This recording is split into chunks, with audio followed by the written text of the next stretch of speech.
So welcome back for another video. This video guys is an update lang regarding my Bilis issue. Na-update ako regarding sa incident nga po na nangyari sa akin with Bilis. Currently po, actually hindi ko sana talaga muna i-film to kaso kailangan nyo na rin naman talagang malaman and kailangan ko rin ng crowdsourcing para kung sakali may info ako na makukuha regarding this video din. Very alarming talaga to with Bilis. Hindi ko lubos akalain na mangyayari sa akin to with Bilis. Kailangan nyo rin talagang malaman yung mga ganitong mga issues na nai-encounter natin. Hindi lang puro positive lang yung sinishare talaga natin dito. Hindi, sinishare din po natin dito yung mga flaws din, ng mga loan up talaga. Na ako hindi ko lubos akalain na mangyayari siya sa akin.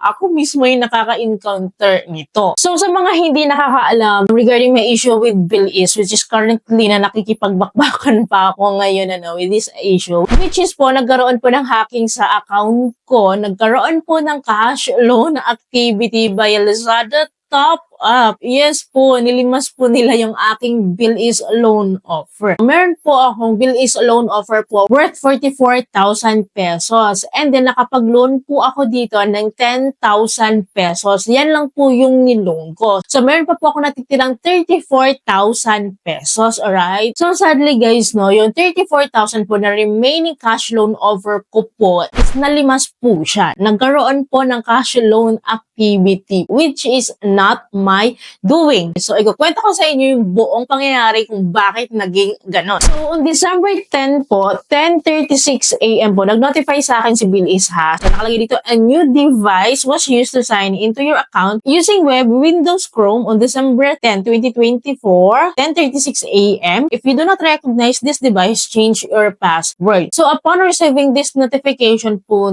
nag-visit agad ako sa aking app. Then, nakita ko po doon na naka-log out siya. Nakita ko yung email ko and then kailangan ko siyang i-login ulit. Nung nilogin ko siya, ayaw niya nang ma-open. So, ang ginawa ko, nireset ko yung password immediately kasi yun nga po yung advice nila. And then after resetting po, nag-cooldown period po ang aking account. Na-freeze po siya for 2 days daw. So, mabubuksan ko daw po siya by December 12. After the cooldown period, magagamit ko na ulit yung mga features po sa akin ni Bilis. So, para nangyari po, naka-freeze po lahat yon. So, ang magagawa ko lang po is repayment lang po. So, yun lang daw yung magagawa ko, yung magbayad lang daw ng utang. Pero yung mag-cash lang ako, naka-freeze pa for 2 days. So, inantay ko yon. And then, by 12:31 PM, meron na naman pong device na nag-a-attempt sa account ko using web, Android, Chrome, mobile naman. And then, nung binisit ko po yung aking Bilis app, ganun ulit. Kailangan ko ulit mag-login kasi meron nga pong unusual activity. May nagla-login na naman sa account ko. So, yun ang ginawa ko. Nag-reset na naman ako ng password. Pinalitan ko na naman yung aking password and that was successful. Na-open ko ulit yung aking app. And yun nga, nakita ko yung app ko na cooldown period pa din. And then, kinabukasan, December 11 po, may notification na naman po sa akin si Bilis. Nakalagay po dito, a new device was used to sign into your account using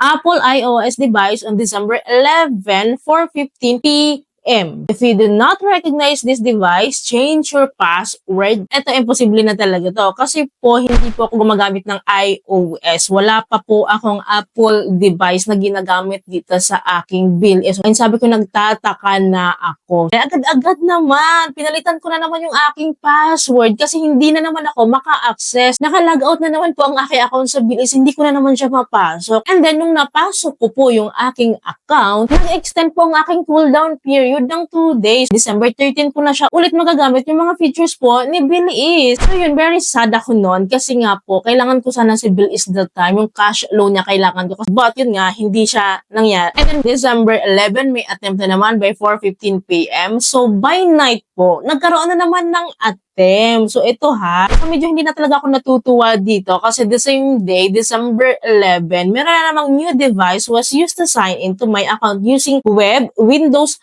Firefox on December 11, 7:29 PM. Ayan guys, hindi ako tinanta nga hacker na ito or scammer na ito. So if you do not recognize this device, change your password. So nag-reset na naman ako ng password. Napapagod na ako kaka-reset ng password. So ganun at ganun na naman. So parang binabantayan lang yung pagre-reset ko ng password tapos papasukin na naman. Parang ganun siya. Dahil sunod-sunod na po yung mga attempt nga po ng new device, login nga po. Nag-report na ako, nag-chat na ako sa app chat po sa Bilis, and then nag-email na ako sa kanila. Pero nalulungkot ako, no? Hindi ako satisfied sa mga response nila na parang system generated lang, auto-reply, alam niyo yung ganun. Wala akong matinong nakuhang sagot. Bilis is a legit app. Alam natin yan. And yun nga, nalulungkot na ako kasi hindi siya na-resolve agad-agad. Kasi sabi ko, na-report ko na eh, bakit ganun ka ako, make something about this. Sabi ko ganun sa kanila, tulungan niyo ko, naggatong ganyan, ba't ganitong activity, bakit hindi nako-control, bakit meron pa rin login, ganyan. Alam niyo yung mga yung situation, nakaramdam talaga ako ng inis noon. December 11 was the last time na may nag-new device login attempt sa akin. And on December 12, walang ganap, walang nangyari, tahimik si Bilis. And then December 13, I was expecting na 9 a.m. mababalik na yung aking Bilis account features. Kasi December 13 nga po, ang aking cooldown period by 9 a.m. So, inabangan ko siya, which is, no, nag-notify sa akin si Bilis. Nakalagay dito, congratulations from Bilis. Nakalagay po, your Lazada wallet is now top up. Dito talaga medyo talagang kinakabahan ako kasi nagko-congratulations siya. Ibig sabihin, merong activity na ginagawa sa account ko. Kaya niya ako kinakongratulate. And then, sunod-sunod yung notification niya talaga sa akin. Nakalagay na, congratulations, your installment plan has been approved. Sabi ko, bakit may installment? Ano to? Naguguluhan talaga ako dito that time. Kasi nga, hindi ko pa na-open si Bilis ko kasi naka-cooldown period nga po. Ang ginawa ko, no, pinuntahan ko yung aking app kung ano po talagang nangyayari kasi nga po katatapusan ng cooldown period. And then, to my surprise, no, naka-log out na naman siya. Nag-reset na naman ako ng password ko. Bakit kung sa siyang nagla-log out? Ang ginawa ko, nag-reset ako ng password para mapasok ko yung app. And then, to my surprise, again, nakita ko na-consume na yung Bilis loan offer ko, nasagad na siya after 44,000 pesos. Nagulat ako. As in, ito nakita ko sa transaction, dito sa transaction history po ni Bilis. Meron akong Lazada wallet top up na 34,000 pesos. Yes, guys, grabe. Hindi ako makapaniwala. Nanginginig pa ako kayo na talagang very disappointed ako. And nagbuburay talaga ako ng bonggang-bongga. And nakita ko kasi dito talaga yung details niya na meron akong breakdown of payments na 7 months to pay pa. And then ito pa, very na-shock ako guys kasi nga po yung aking email address na ginamit dito para ma-hack yung account ko, pinalitan nila. Hindi ko po email address itong nakalagay po dito. But gusto kong i-enlighten yung sarili ko that time na nakita ko itong Lazada wallet top up. So pumunta ako sa aking Lazada app, tinignan ko yung aking wallet kung pumasok ba itong 34,000 pesos. And sa transaction history ko and sa Lazada wallet ko, walang pumasok. Zero siya. Wala pong activity na ganun. So clearly, hindi pumasok sa Lazada wallet ko. Pumasok siya sa Lazada wallet kung sinong man ang nag-hack ng account ko. Yes, ganun kalala. So ang pinaka-na-shock talaga ako is the email address dahil hindi ko email address to. Bagong gawa po ito, pinalitan nila yung email address ko dito sa Bilis. I don't know bakit ganun. So very disappointed talaga ako kasi hindi ko lubos sa kalain na mangyayari siya sa akin na ganito ha. Bilis is the very legit. So lagi kong sinishare niyan. And taon ko nang kinocover sa Bilis pero nangyari siya sa akin. Hindi lang ako lubos makapaniwala sa ganitong sitwasyon. Na talagang personally ako mismo yung naka-encounter. And of course, no, may ginawa tayo. No? Of course, nag-report tayo, nag-chat tayo, pumunta pa ako sa website ni Bilis, nag-email po ako doon, kinontak ko po yung mga contact numbers na pwede kong kontakin sa kanila. Nag-message din ako sa account nila sa Facebook. So, lahat po message yung ginawa ko na po. Pero napapagala talaga ako sa customer service niya. Hindi po sila responsive. So, hindi ko alam kung anong gagawin ko kasi ayoko magbayad sa ganitong utang na hindi ko naman ginawa. So, okay lang sana kung ako talaga ng cash ganito. Pero hindi talaga Hindi talaga. So, paano to? So anyways, big shout out to Ate Red. So thank you Ate Red for helping me reaching out Bilis. So si Ate Red po yung isa sa nakatulong sa akin para ma-reach out ko talaga yung customer service ni Bilis. And yun nga po, no, kaninang hapon, naka-receive ako ng email from Bilis. Sabi po ng Bilis sa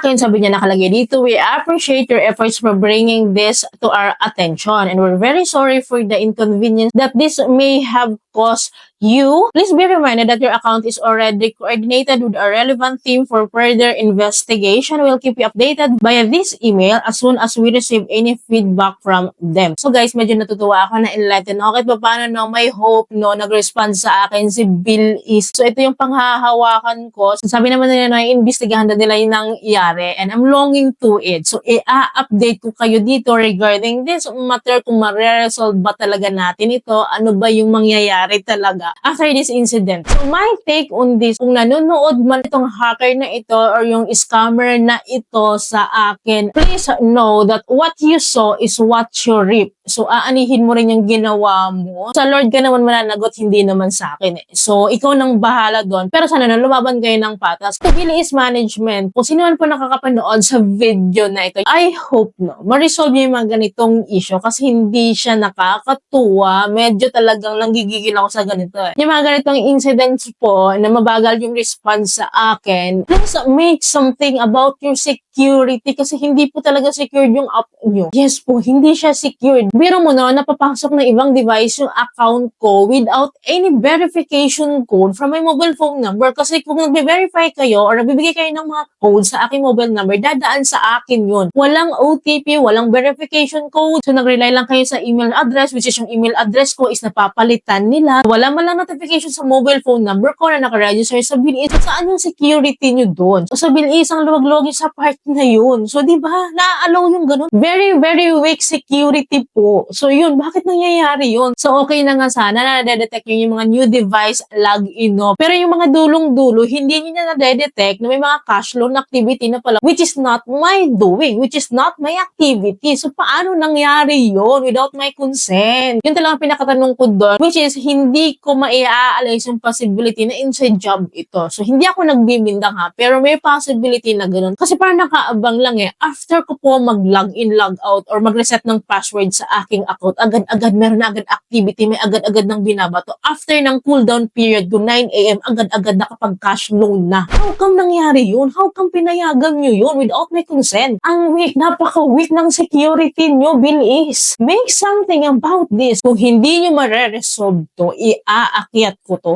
Iko-call out ko kayo kahit saan tayo mag-abot. Hindi ko kinash loan to, hindi ko activity yung nangyaring cash loan na ito. Ano to? Magbabayad ako sa hindi ko naman inutang? Magtsatsaga ako magbayad ng 7 months which is hindi ko naman ginamit yung perang yun? Actually, buong maghapon nag-aantay ako ng calls from Bilis. Talagang alarming tong ganitong issue pero walang tumawag sa akin. Medyo na-relieve naman ako doon sa email response nyo but not enough. It's not good enough talaga. So enlighten me regarding this matter and you can contact me freely. So you have the details that you need. So nakarating sa inyo yan. So you can freely contact me anytime to discuss this matter. So nag-aantay ako sa inyo. So by the way guys, i-update ko kayo regarding this issue. Kasi this time talaga very disappointed talaga ako sa nangyari dito with Bilis. But of course, i-update ko kayo. So anyone here naka-experience ba ng ganito katulad ko? So paki-comment down below po sa mga naka-experience po nito, no? Para aware po tayo dito. Pagtulungan po natin to hanggat po ma-call out, magkaroon tayo ng magandang response from the management. So yun lamang po, no? I-update ko kayo. Masyadong mahaba na tong video na to. By the next video, no? I-feature ko ulit to, i-update ko kayo. Thank you for watching this video. Bye!